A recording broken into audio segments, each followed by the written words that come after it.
Well, hello everyone, and welcome to the undisputed heavyweight champion of the world show made for the fans by a fan. I'm your host, as always, Richard Tiemann, and this is the award-winning Fan Show. That's right, everyone's a fan of something, and we've got something for every fan, especially if you're a fan of painful breakups, rekindled feelings, and maybe even new possibilities and other options out there. Yes, today seems to have kind of a relationship theme, and as we get through headlines, you'll soon see exactly why that's the case today.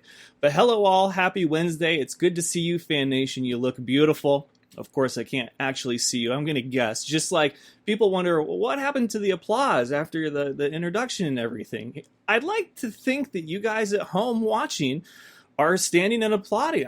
I've been hitting the applause button, literally the applause button here for the last 4 years doing this.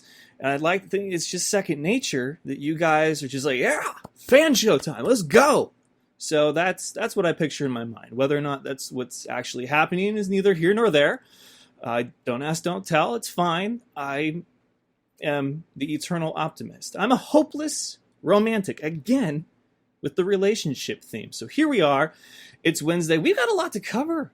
I'm very excited about that fact. Normally, it's been kind of slow fastballs down the middle. Slow fastball. Is that a term? I don't know. I'm not a baseball guy. But, nice slow ones right down the middle. And then you take them for what they're worth. But today, no. Actually, there's been quite a few developments in the world of sports. I have a very special guest, a Full Sail alum, Joe Zollo. He's a Boston sports native and fanatic. And man, we had a fantastic conversation. I'll just tease with that. If you're a fan of Boston sports, you're going to love part of our conversation. Even if you're not, it's still very entertaining. But we do talk about the world of sports today, which is one of our hot topics. And then, of course, this week in Fan Show history. So without further ado, let's hop to it with today's headline.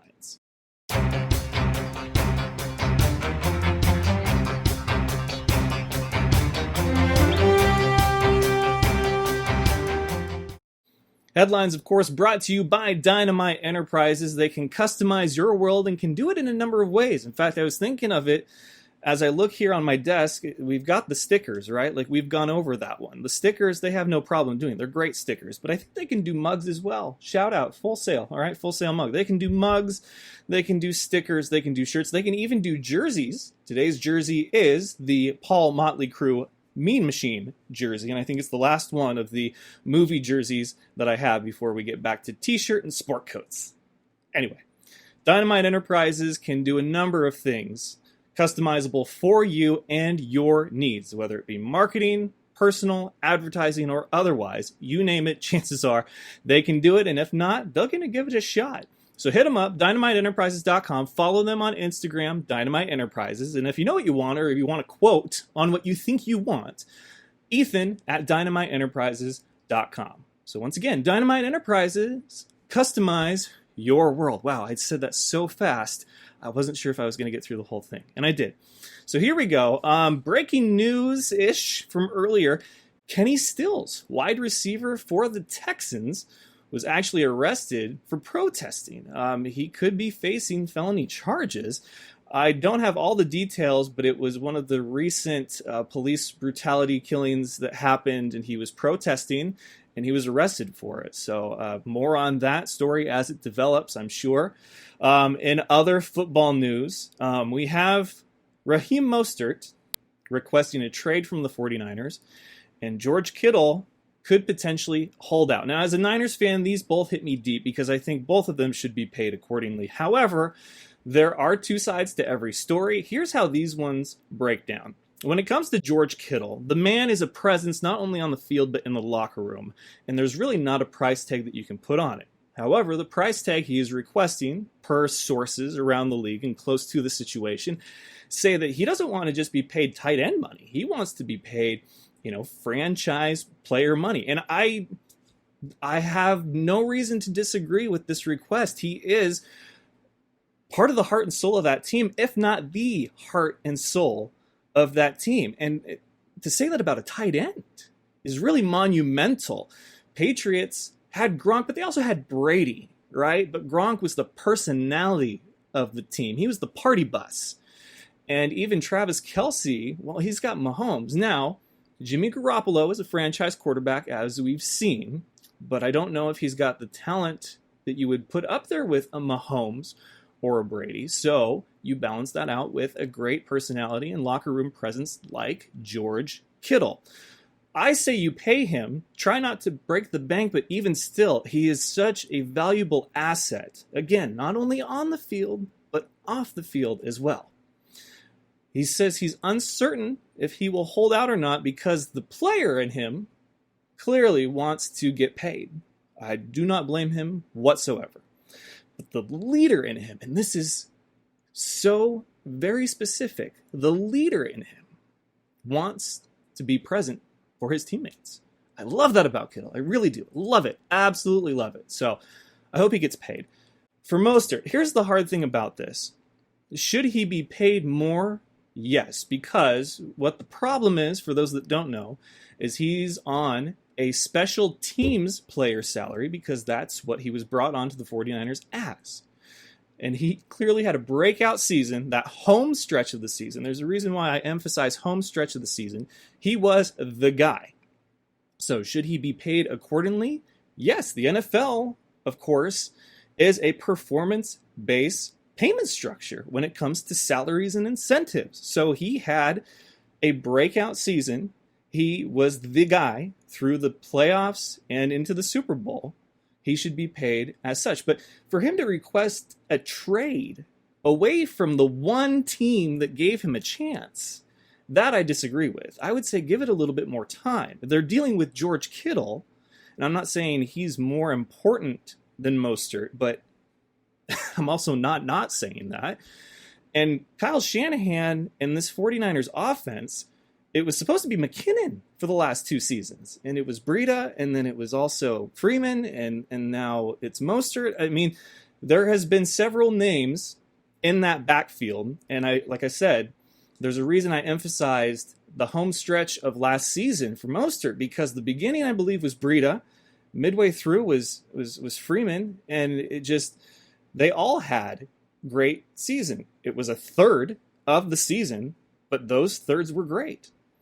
So it's hard for me to say pay him what he wants, but I also feel like they're kind of both in the wrong, because for him to request a trade saying that, I want to go where I'm valued, that was the 49ers. What was the story you heard all offseason long? That he bounced around 6 or 7 teams before he actually got his shot with the 49ers? That, to me, is something that you should hold almost more valuable than a dollar sign. The team is going to take care of you. But you also need to keep in mind that this is a team that particular position, the running back position, will do without you. I believe he's a great talent. I want them to hold on to him because I think he is a very, very good talent, very valuable to have on the team. But I don't make the decisions on the team like that. I don't sign the checks. I don't negotiate the deals. So there's your 49er breakdown. Also, football news, the Redskins have officially announced that they will retire the Redskins name. So now Washington, let's say it correctly, Washington, D.C. is in the market for a new name. And I say in the market because there was this list of all these names that they could choose from. But as I posted on Facebook and tweeted out, it's like that episode of The League where Taco somehow owns the domain DallasCowboys.com. So Jerry Jones flies him and the rest of the gang down to training camp so he can make Taco an offer he can't refuse. And it's a crap load of money to buy the domain DallasCowboys.com from a complete stranger. Apparently there's a guy that has gone and bought up and trademarked every possible name that Washington was considering. And now it seems like he holds all the cards because Washington can either go way out in left field on a name choice, or they can, I guess, pay what this guy wants. It's hilarious, though. It really is. And Snyder deserves every last bit of this because you talked about it, and then you announced that you were talking about it and that you were going to do it. What did you think was going to happen? We live in the world of credit card and identity theft. Credit card scams and identity theft. Credit card theft probably still very much a thing, though. And you think that there's not some guy or group of persons out there that's like, if they haven't trademarked or bought up the rights to these names that they're talking about, we should totally do that. We can ransom the hell out of them. We've all thought about it. Normally the teams that rebrand or do some kind of change like that are a few steps ahead, where the announcement comes after they've already got the domain registered, they've got their colors picked out and everything. They are going to roll out red carpet and give you a show of what the new look is going to be. Redskins did not do that. They didn't. NHL set for a return, much like the NBA playing in a bubble. Russell Westbrook has tested positive for COVID-19. We discuss that and more with Joe Zollo. Again, great conversation. You won't want to miss it. The Pac-12 and Big Ten, college football now, have talked about and announced doing conference-only schedules. So, begs the question, will college football return in the fall, if at all? Not meaning to rhyme, but man, that was a pretty good one. A lot of people have talked about a spring college football season. That's weird to fathom. But I love it that there's two conferences talking about, not talking about it anymore. They're going to do conference-only schedules. And the playoff committee will not budge on the playoff, the 4-team playoff. This is the perfect, dare I say, opportunity to test if they need to put some type of wording on it, to test out an expanded playoff where you award conference champions a spot in the playoff and then the remaining seeds go to whoever, and they're not going to do it. How do you do tiebreakers for strength of schedule when nobody is playing really the same teams except for those in the same conference? It's maddening. It really is. So that's obviously a developing story as well. So still uncertain about sports, more so college sports, and if that'll be happening. But while we remain in limbo, we do have some ways to pass the time, and that includes movies that maybe you haven't seen. And for that, we go to the Real Film Nerds for this week's Real Movie Recommendation.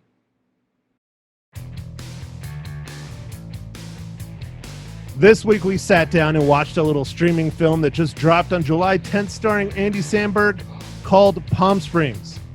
Mysterious Mike Talent, you want to give us a little synopsis of what the film is about and who directed it and who stars in it other than Andy Samberg? Yeah, man. It's directed by Max Barbacow, starring Andy Samberg, Christine Milioti, J.K. Simmons, and this is kind of like a new take on the Groundhog Day, or like a Happy Death Day without the murder. And, it's an interesting movie about repeating the same day over and over again, but with a couple characters this time. All right, Mike. Well, before we say if we think you should run out and go watch it and spend an hour and a half, Mysterious Mike Talent, what are you drinking today? All right, Matt. I am drinking an awesome beer called Silo. It's a double IPA, and it's from a local brewery, from Ivanhoe Park. Being on a sports podcast, or stealing away a sports podcast, I felt it was only proper to grab myself a little beer from Four Peaks. Ugh, I can talk. I swear I can talk. Four Peaks Brewing Company in Tempe, Arizona. It is called Rattle On Red Ale. It's what's supposed to be exclusively available at Arizona Diamondbacks games, but because we have no baseball right now, and when we do have baseball, we won't even be able to go and watch it, at least not on TV. I decided to stop by the brewery when I was down there in the valley a few weeks ago and grab some Rattle On Red Ale, and it is a delightful, delightful beer. All right, Mike, so back to Palm Springs. What do you think? Do you think the F.A.N. Nation listeners and viewers should go out and spend an hour and a half watching this movie on Hulu? Yeah, I think this was pretty good. It's pretty fun. It's a little lighthearted. There's a little bit of romance in there. It's like rom-com, but I'd say a lot more calm. So I enjoyed it. I would say yes. Well, Mike, you know what? I agree with you. I definitely think that this movie, especially right now in this world of a pandemic that is just never ending, we need a little levity. We need a little fun. It's very reminiscent of what's going on every day. Seems to be the same for us in this pandemic. So you know what? Why not watch this? Get a few laughs. Definitely has some romedy and comedy, but definitely more comedy than the romedy. So grab your significant other, sit down, take a watch. Richard for having us on again, and back to the Fan Show.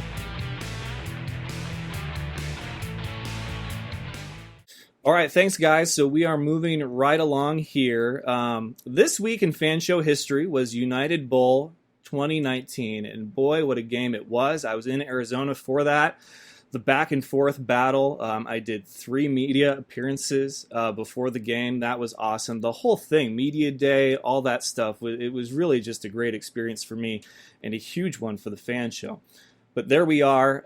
It's the closing seconds. Arizona is about to attempt an onside kick. They recover it, but one of their players would be offsides, and it would get called back, and people argue, oh man, he wasn't, but he was. Like, there's 8 of us up in this press row, all watching multiple angles of the same, series of events.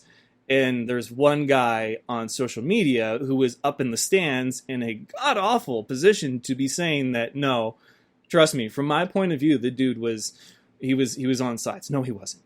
Okay. And for those beating the drum that the refs did a horrible job, okay, this is sports at what a lot would consider a minor league level. Mistakes are going to happen. And any athlete, any true competitive champion caliber athlete will tell you, never, ever leave it up to the refs. So if you're crying, it's time to wipe those tears and move on. Because I don't have a dog in this particular fight anymore. But you're reigning and still IFL champions, the Sioux Falls Storm. Plain and simple. Now then, that brings us to some news about relationships. It was announced yesterday from the National Arena League social media pages that they were parting ways with the Massachusetts Pirates. In fact, in the official statement that I have right here before me, Commissioner Chris Siegfried said, we are willing to reopen, let me start that again. We are willing to reopen dialogue with the team in the future. However, the board members made it very clear that the Pirates' way of operating their franchise with disregard to the NAL rules had to cease. Thus, a change was needed. So just like any 21st century breakup, this one was public, a little messy, and it's all about who got their side of the story out first. Because, plot twist, the Pirates issued a statement as well, and I'm not going to go and dig through and find it for you, but the long and short of it is that they're like, well, we kind of would have liked if the league didn't put our business out there for all to see, but we were also exploring other options, and we simply elected to not renew our deal, though we were committed to the original one. So, he said, she said, who to believe, I don't know, but this takes me back to last year, this time last year, when we had all the craziness of merger talks, teams jumping leagues, expansion, this and that. And here is sort of the tale of the tape that I have put together. So the Massachusetts Pirates have wanted into the IFL for a while. In fact, going all the way back to this time last year. But of course, how do you work that out when you don't have an East Coast presence yet and only have one team? Well, that's like having Spokane all the way up by themselves in the Pacific Northwest. They were going to make it work, but they wanted to have at least a plan in place that it would be short-lived. Who, though, on the East Coast would join the Pirates? Because other than them, there seemed to be a lot of teams in the NAL that wanted to stay. They were happy with the way that things were. So that's when you started to hear all the talk about the NAL-IFL merger, which came this close to happening. It wasn't going to be a full merger per se, but the IFL was going to absorb the NAL teams that it wanted, and then they were going to basically figure out which rules they were going to play by. But the hang-up was who's going to be commissioner. Now that, of course, is the rumor, according to, a year's worth of different sources and people that were either close to or involved in the matter and the issues at hand. But who is the commissioner going to be? I guess they thought maybe co-commissioners could happen. I don't see that. And then NAL wants their commissioner, IFL wants their commissioner, who was Allshouse at the time still. This was pre-Todd Tryon. Well, so then they decided, okay, deal's off. Mass is still interested in the IFL. And if you don't believe me that they were that close to merging, why, I ask you, did the IFL decide to implement the deuce rule if they weren't preparing to welcome teams from a league that already had it? Okay, food for thought. So then there's the talk of the NAL and the CIF now.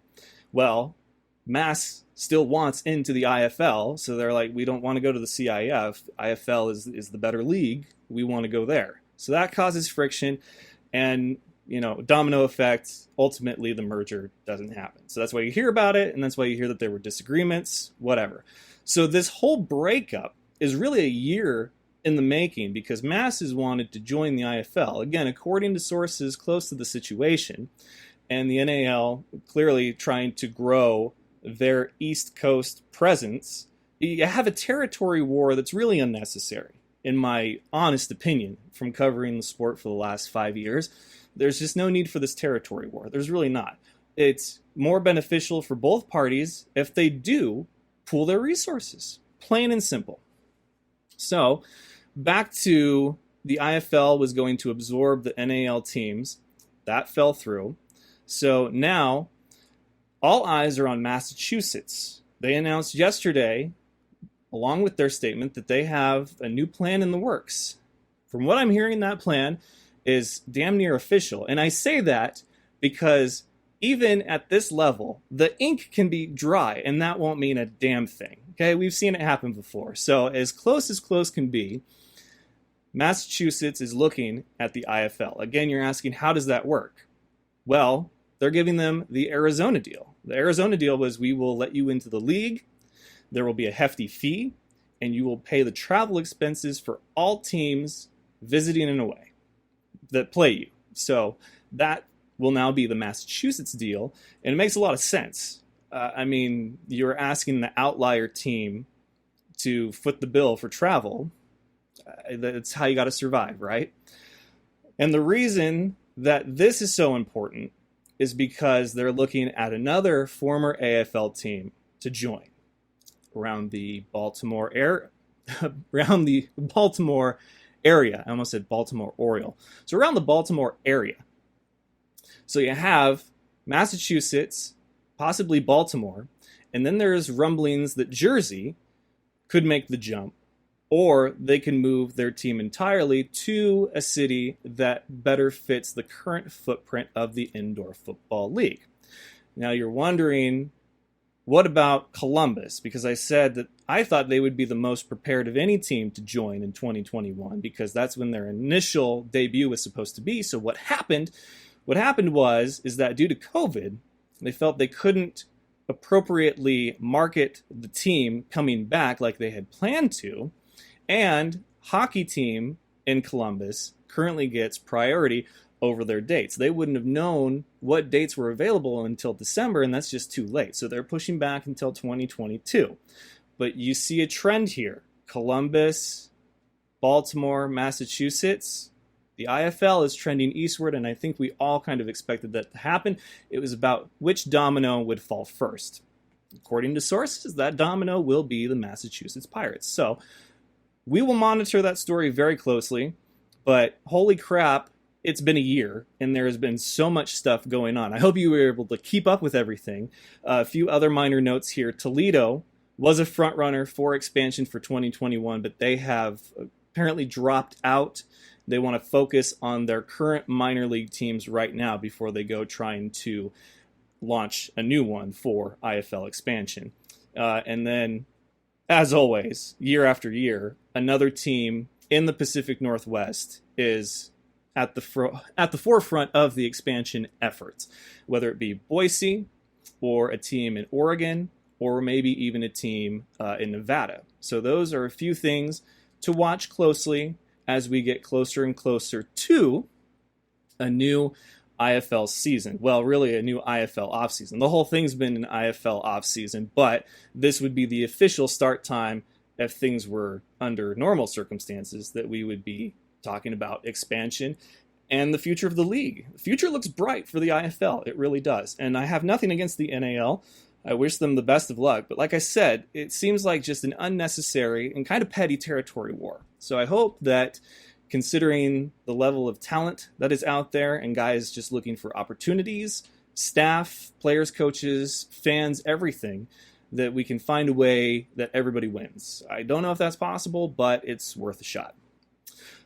Anyway, got to catch my breath. That will bring us to today's hot topic, which is me and Joe Zollo. But first, we talked about breakups and relationships, and I wonder, what was your go-to breakup song? Well, while you think about that, we're going to hear from the fat bearded vinyl guy. And Matt, what are you spinning today? Hey Fan Nation, I am Matt, the fat bearded vinyl guy, and once again I'm here hanging out in the vinyl lair. Today I'm spinning the complete collection of Robert Johnson. Robert Johnson is the most influential blues guitarist to ever pick up the instrument, and his history is equal parts unknown and steeped in legend. What we do know is that he died at only 27 years old.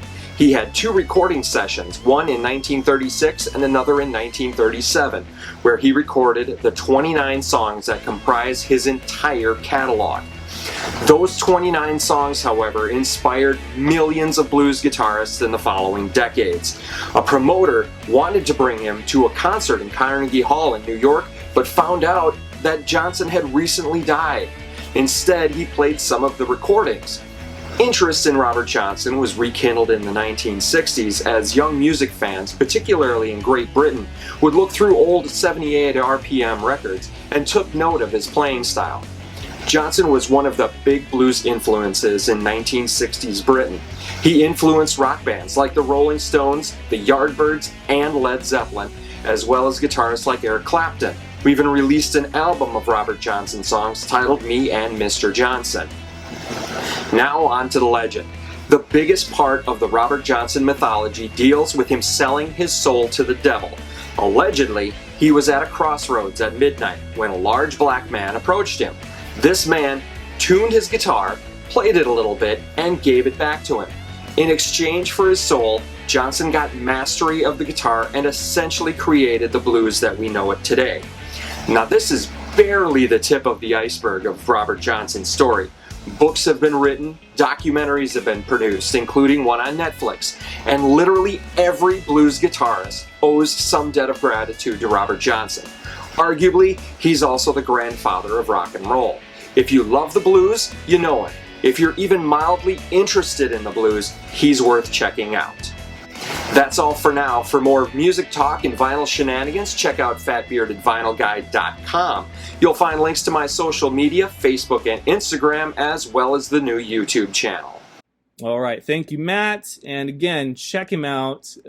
Impeccable taste in music, really. He's probably got a song or an album for every situation. So if you've been through a breakup recently, hit him up and be like, hey, what's a song to really describe my feelings right now? I'm sure he can help you out. No problem whatsoever. All right. NBA. They're going to play in a bubble. Good idea? Bad idea? I don't know. But Russell Westbrook has already tested positive for COVID-19. So, more harm than good? I bring on my guest for an awesome segment as we discuss today's hot topic, the world of sports and its current state as we know it, as well as some Boston fun facts and a lightning round at the end of it all. So here's my one-on-one with Full Sail alum Joe Zollo. All right, ladies and gentlemen, joining me now is a man who is a fan of Boston. Won't name names, but we don't hold it against him, obviously. But of course, he is part of the Full Sail fam, and I like to give them equal opportunity. He's Joe Zollo. How you doing, man? Appreciate you having me on, Richard. I'm excited to be back. I think this is now my second time on here. Yep, lucky number two. You and I met over a year ago, Hall of Fame number 10, and you grilled me. I made the mistake of asking the panel, which included you and some other very fine individuals, about the interview process when it came to sports jobs, and you just fired them away. And you're like, that's what you got to be ready for. And so I wasn't ready. I feel like I'm more ready now. But of course, when it comes to the world of sports, things are a little different. How are you hanging in there? What's the life of Joe Zollo like lately? Well, the shirt I have on right now is my Boston Uprising shirt, which is part of the Overwatch League. So I've been able to watch that at least, but outside of esports, it's been a hell of a mess when it comes to actually being able to indulge and watch live sporting events. There's obviously the KBL that's been going on. I mean, if you tune into New Zealand, there's netball and like all these different sports that probably no one in the States have ever heard of, but man, it's been a lot of video games. That's really been the life right now. That's really the biggest thing I can indulge in. Yeah, mine's been Netflix. That's been my poison. Yep. You go down that Netflix rabbit hole, and there's no guarantee you're coming back out of it. So I'm glad that you chose video games. That would probably be way more productive for me than literally sitting and doing nothing. I could work on my hand-eye coordination. It builds. So I play PC and console, so it builds the thumb strength and the overall hand dexterity. So you get a little workout in there. Today's topic, they say that modern problems require modern solutions. And if you look at 2020, you'd say COVID-19, that's a modern problem, so to speak.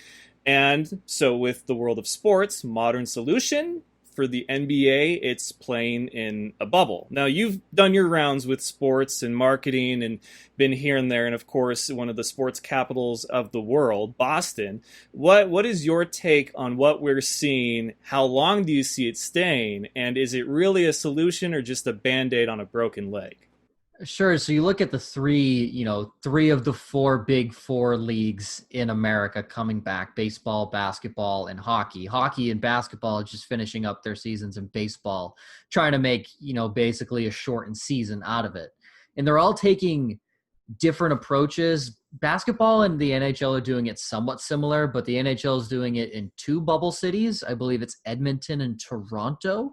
It's two cities up in Canada, which I like the idea of splitting up the conferences that way, where the NBA, just doing the whole thing in Disney World because Disney could vie for a city itself. I like the approach that the NBA is doing. It enforces, it's very strict in terms of, I believe a player went outside the bubble range and now he has to quarantine for 10 days already. It's like, these players, they have to stay on these very strict rules, but I really think it can work. And I think the league that has the best chance of doing this, I think, is hockey. Vying and finishing their season, I think hockey has the best chance just simply because we've heard like nothing from hockey. There's been like no news about the NHL, about anything like that. Whereas, the NBA, Russ Westbrook a few days ago, he tested positive, and there's been a few different players that have tested positive, but I have no doubt that the best athletes in the world are going to be able to at least fight this off, which I think is the good news. But I'm a little worried for baseball because they're traveling. Like they're treating it like it's a normal season. Like they're traveling, team planes, all this stuff. Yes, there's like, the Red Sox they change their suite and luxury boxes to locker rooms for like two players each, and different innovative ways, which I think are awesome ideas that the GMs and whoever thought of these has been fantastic. But I think baseball might find a struggle because I feel that's a sport that we've already seen. You talk about 2020 being a bad year in general. How about 2020 being a terrible year for the sport of baseball? Yeah. From the cheating scandals of the Astros, the Red Sox, the Yankees, I mean, you name it, almost every team besides the Baltimore Orioles has been called out for cheating. So it's like baseball's already down a big rabbit hole. And now, I mean, you kind of get the feeling that the players don't want to play and that the owners also don't want to play because they're going to lose a lot of money. So, man, I'm a little worried for baseball this year, but I think the adaptations that the NBA and NHL have done, I think are very smart. Obviously, there's upsides and downsides to everything, but I think it's a better thing than what baseball has done, where baseball just kind of said, yeah, we're going to shorten our season, but we're going to keep it essentially the exact same way. Yeah, and I had a phone call this morning where we discussed how the NBA, the seasons that were stopped short, kind of need to finish in order to keep sponsors and certain deals happy, because where that money's got to come from somewhere, and you follow it all the way to the end of the line. Now you're almost asking players to pay back part of their salary, which I think, given the circumstances, should kind of be one of those things where you just, yeah, I get it. Because when I was working with the Storm, and there was season after season, for sport after sport getting canceled, there was a thing that went out that said, this isn't the time to just go and ask for a refund because they're hurting too. Like, you follow it all the way down the line, everybody's hurting and trying to figure out where to get money from. And so if there's just this common understanding, just the we get it, times are tough, I think everybody would be a lot happier. But yeah, so for the NBA, NHL, MLS to come back and have these expedited seasons, I get it, but at the same time I worry about, is it doing more harm than good? It's funny that you mentioned hockey though, because dare I say, it almost seems like hockey players are more disciplined, and this is the sport that's known for its fights, but you don't hear anything about hockey. Again, when you look at the big four sports in America, hockey is arguably, to a lot of people, last of the four. In some areas of the country, per se, like up here in the New England area, potentially places like Minnesota, Michigan, they might argue that hockey is third, but for most of the country, hockey falls fourth, and it's really not even close because baseball is everywhere. You can play baseball year-round, basically, in some areas, and areas in Texas and Florida, you don't see skaters. It's just what it is. But I don't know what it is. You don't hear anything from hockey. You also have to wonder if it's a difference of sports cultures between basketball, hockey. I mean, we know that hockey players don't really go out and live these lavish lives like we're used to most athletes living. NBA, I mean, they need to get out and be social, and so it's no wonder if their players are coming back testing positive when they've only been there for a weekend. I understand why they're doing it. Is it doing more harm than good? I think it really depends on who you ask that question to, because the money's got to come from somewhere. You got to keep as many people happy as you can. But you also need to have the world start to get back to that feeling of normalcy. I love the innovation, I really do. I just hope that this isn't more of the norm, and I don't really see how it could be. But you've been, in the offices before. Is it conceivable to have an entire season, like a regular one, played in limited cities with limited number of fans, or is that wishful thinking? I mean, obviously the revenue isn't there for a lot of teams, right? You choose say two cities, and we'll just call it, New York and Los Angeles. The Knicks are going to bring in, or Madison Square Garden is going to bring in all that ticket revenue. Staples Center is going to bring in all that ticket revenue. What about Chesapeake Bay Arena with the Oklahoma City Thunder? It's they're not going to bring in anything. So it's and yes, ticket sales aren't a big and huge part of where teams' money comes from, but at this point, it's still a good amount of revenue that a lot of these teams rely on. So yes, you get that money from your sponsors. Yes, you get all these things, but even this money for sponsors, they sell signage within the arena. They sell digital signage on the concourse and all these different spots. And now if you're those teams and you're not hosting events, what the hell are you going to sell? It's you have the jersey patch to sell. And really, that's it. Maybe some stuff on your app, maybe some stuff on your website, but it's not going to be as much exposure and as much that you can add into the sponsorship plan as you could have before. So I don't think this is a permanent solution.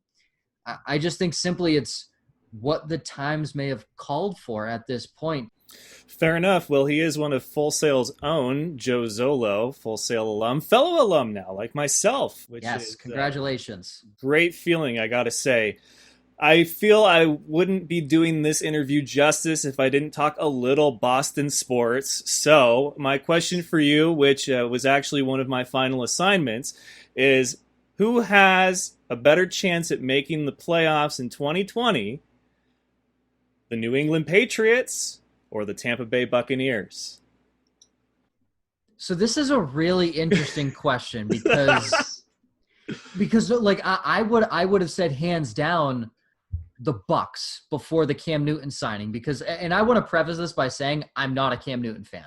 I lost all respect for him in that Super Bowl when he didn't die for that football in the scrum. I lost all respect for him. He's a great person off the field. He does so much for his community, but I lost respect for him as a player in that Super Bowl. Seeing maybe what his work is, and a lot of people are comparing this Cam Newton signing to like bringing in Randy Moss after he had a few down years or so. And I'm like, all right, let's pump the brakes. Randy Moss is a top 3 receiver of all time. Second to Jerry Rice to some. But, man, it's tough because the Bucs have a really good offense. I think their weapons are ridiculous. Their backfield is but if you told me you had Mike Evans and Chris Godwin to pair up with Tom Brady, that is a fantasy football player's dream, first off, right there. But my issue is that division is not easy. I think the Saints win that division just simply – they're the Saints. It's Drew Brees. They're not going to win a playoff game, but they'll win the division. The Falcons, going based off of history, this is the year when Matt Ryan pops off. He had a bad year last year. He's going to have a good year this year. And then the Panthers, while they may not be what they were when Cam Newton was there about 5 years ago with Ron Rivera, they bring in Teddy Bridgewater. They have some great weapons. They drafted all defense in the draft, which is exactly what they needed. And, they have the best running back in football in Christian McCaffrey. So it's not an easy division compared to where you're looking at the AFC East. The Bills have a good defense. Josh Allen still needs to work on his legitimacy as an actual NFL quarterback. The Jets have Adam Gase as a head coach, so I always count them out. I hate going into New York to play, but I don't think it's that big of a jump. And we always lose in Miami anyway. I don't know why. It's just a Miami thing. But I really do love what Brian Flores has done down there, building up that defense and getting some weapons around their new young talent in Tua Tagovailoa. So, honestly, I'm going to have to say the Buccaneers at this point, but I think it's a wild card spot. When I did the assignment, it was a debate, and I chose the Patriots. This was before the Cam Newton signing, mind you, and my argument is that not only is it a Bill Belichick team who won 11 games with Matt Castle, first and only team to win 11 games and miss the playoffs. Okay, so you can't even hold that against them. Yeah. But it's not only that. There's going to be 7 spots this year, if everything holds true to the way that they've said it, with that adding an additional wild card. Are there 6 teams better than them in the AFC? No, I don't think that there are. I think there might be 4 or 5 teams better than them, because the Bills, yes, absolutely, we're the adversary now. The Dolphins, we've sang this song with Ryan Tannehill, okay? Just being honest. Until I see it, I don't believe it. And the Jets are the Jets. Like you said, Sam Darnold may flourish once there's some different personnel there up in the, calling the shots. But Tom Brady in the NFC, are there 6 teams better than the Bucs in the NFC? Absolutely, yes. There are. Yes. So that was my take on it before the Cam Newton signing. I don't know if it's better or worse for them to have Cam Newton, because Bill Belichick is very much a personality guy. He had to pretty much give Gronk talking points for pressers. What does Cam Newton bring to the mesh as your quarterback now? And that was a huge question with Boston Sports Radio, is once that signing happened, is Bill going to tolerate the Superman celebrations or all these different things, that Cam Newton's done, where he's been, outspoken in press conferences before. And if he could tame Randy Moss, I'm pretty sure he can tame Cam Newton. Like, if he could chill Chad Ochocinco for a year, I'm pretty sure he can chill Cam Newton. So, I don't doubt Belichick's ability. And I'm of the firm believing that I sit here and say, yeah, there's no way this team can win 6 games this year. And then I sit there and say, yeah, but Belichick wouldn't take a team that has less than 8 wins. So it's really confusing and conflicting, because Bill's the best coach of all time. I really don't think there's much competition in that statement. Obviously, there's guys like your 49ers. Bill Walsh was fantastic. There's plenty of guys. Bill Parcells is in that conversation. Tom Landry, Vince Lombardi, all these different guys. But, how do you argue with what Belichick's resume has been? So it's really hard to discount. You could give this guy scrubs. You could hand him the Rutgers collegiate football team and he'd win 5 games in the NFL because he's Bill freaking Belichick. So I just, man, I have a hard time. But the argument that you had on your assignment that you just said was fantastic, to where the teams that are better than the Patriots in the AFC, Kansas City, they're in a different division. They're going to win their division. Baltimore, different division. They're going to win their division. The Bills in the same division. They're going to win that division. And then, I mean, in the AFC South, my God, that is a crap show of a division. The Jaguars, Captain America, I love Gardner Minshew. I will never shun his name, but the rest of that team is awful. Ryan Tannehill with the Titans, terrible, awful contract. The Colts, we'll see about Phillip Rivers. And the Texans, love their roster, hate their head coach. I think he drives them into the ground. But, man, yeah, you're right. I mean, you look at the NFC. Like I said, I talked about just the NFC South in general. This is the year where the Falcons go off and vie for the 2 seed in that division, and where Teddy Bridgewater wants to redeem himself. And, hell, Christian freaking McCaffrey is so damn good at football. NFC is tough, man. I was shocked when Brady left for an NFC team. I was too. I was like, wow. He could have really dug it in there with the AFC team. I get why he went to Tampa, but man, the NFC is tough. I felt like you could have gone anywhere in the AFC and have been okay, and you would have been a secured spot in the playoffs. Could be a very entertaining year in football on both sides, the AFC and the NFC. But all right, you did it to me. I got to do it to you. The lightning round. We're going to do first answer that comes to your mind, and I'm not going to go easy on you. All right, so your favorite Boston sports player? All time or current? All time. I mean, it's got to be – you can't say anything but Brady. He brought the 6 championships. That's Tom Brady. Your least favorite Boston sports player of all time? Oh, that is a tough one, man. Wow, that's so hard because you don't really focus. Oh, Kyrie Irving. Oh, my goodness. That jag. Are you kidding me? I don't want to swear on this podcast, but my goodness, that POS. Wow. Never have I hated someone so much in my life that's an athlete. He destroyed that team. But yeah, Kyrie Irving. Greatest sports moment for the city of Boston? Okay. I mean, the 28-3. I mean, that's got to be. Are you kidding me? Like, that's the biggest comeback ever.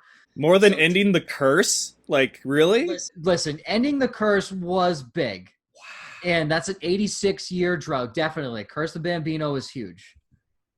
The Red Sox have won 4 times this century. Yes, the Patriots have also won 6 times this century, but I mean, we will never see in that 17-minute span, you will never see another team, especially in that magnitude of a game, come back from down 25 points. That will never happen again. That is bar none the best moment. Greatest band ever for Boston. Is it the band Boston or Dropkick Murphys? Dropkick Murphys. They have shipping up to Boston. That's without a doubt. Are you kidding me? Shipping up to Boston, definitely. I do love the band Boston, but Dropkick Murphys. If you were a pitcher, what's your entrance music? Oh, God. I'm going to answer the same thing I did when I actually interviewed with the Red Sox. Revolution by Diplo. Wow, very good. Well, you passed, sir. I think you did fairly well on this lightning round. It was entertaining. And I've always wondered that music question because I think Boston is a very underappreciated band. But when it comes to St. Patrick's Day in Boston, I know that Dropkick Murphys throws a party like no other. So I've always been curious, is it the band Boston or is it Dropkick Murphys that you guys feel is the greatest of all time? All right, well, Joe, where can we catch you since you're kind of a free agent yourself now? You have a podcast, no pun intended, correct? Correct, yes. No pun intended, presented by Club Fantasy. I know what you're doing here worldwide on the Fan Show. So if y'all are in Fort Lauderdale, Miami, we're on 97.3. You can check us out there. But if not, Spotify, Apple Podcasts, Google Podcasts, wherever you find us. Myself, I'm at Joe_Zollo basically everywhere. Twitter and Instagram. Just message me on Twitter. I'll interact with anybody. Honestly, I absolutely love talking sports, but you can find, a lot of the work that I'm posting up on there as well. But yeah, I'm job hunting like yourself. So it's a tough world out there right now in sports, but having the luxury, at least, the silver lining with this whole thing is you and I being podcasters and loving what we do in terms of the broadcast side of things. It's kind of given us a little more freedom to pursue what we ultimately want to do. Yes. Are we getting paid? No. And if we are, it's very minuscule amounts of money that aren't going to pay the bills, but it's something we love doing. And it's given us the opportunity to, kind of say, all right, let's pursue this a little further. So this is the stuff I love doing. And I thank you for having me on once again, man. Anytime, I'll come back. Hey, pleasure is mine. And Fan Nation, if you couldn't tell, he's obviously a brilliant sports mind, not just in the city of Boston, but of course, all sports, all topics. So if you want a good debate, I suggest you hit him up, especially if you're a New York fan or an LA fan. I'm sure you guys will have plenty to talk about. Oh yeah, even if I agree with you, I'll debate the other side. I just enjoy talking back and forth with sports fans. So yeah, no, you're right. I love talking sports. All right, well, he is Full Sail's own Joe Zollo. Happy job hunting, sir. Best of luck to you. And again, thank you so much for your time. Appreciate you, Richard. Thanks, man. We're going to end today's episode a little differently than we normally do, and that's because some of you who are friends with me on my personal Facebook know that I found out yesterday that back home in Spokane, I lost a dear friend of mine. And it's not your typical dear friend. She was a friend and kind of a mentor in an odd way for a while. Long before the show, I was a drummer in a band. I had no direction whatsoever other than just wanting to be a rock star however I could. But I frequented a karaoke bar, the Star Bar, which is on Gonzaga's campus. And it was always a place that you could go, just like Cheers, where everybody knows your name, but great karaoke every time, and a lot of great friends that I made there.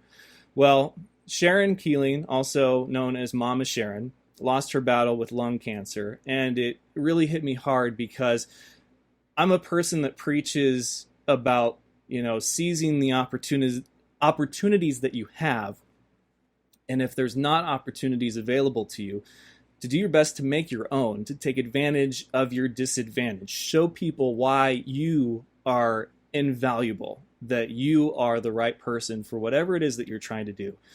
But she also reminded me of the opportunities that we don't even expect to come our way that we need to take advantage of. She had me start filling in for karaoke on college night, which was Thursday for Gonzaga, and it was the craziest night, but she said it would be good for me because I'm comfortable on the mic, I can sing a little, it's true, and that it would be good for me to have an outlet like that, and it brought in a little cash. But it taught me a lot of great things. You will see people at their best and their worst in a bar, obviously.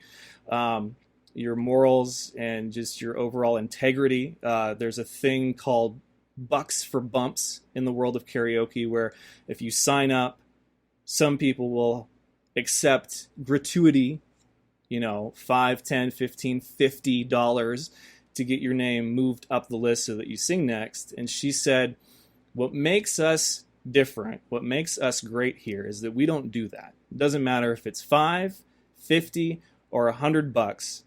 When you sign up, that is your spot, and no one can take it from you. And you cannot take a spot away from anybody else.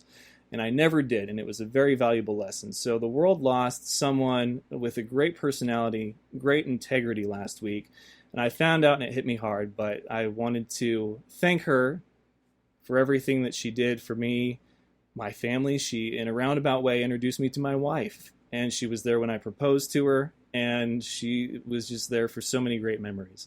So she will be deeply missed. And I just wanted to end today's episode with, a goodbye and a moment of silence to remember her. So thanks, guys. And Mama Sharon, thank you for everything.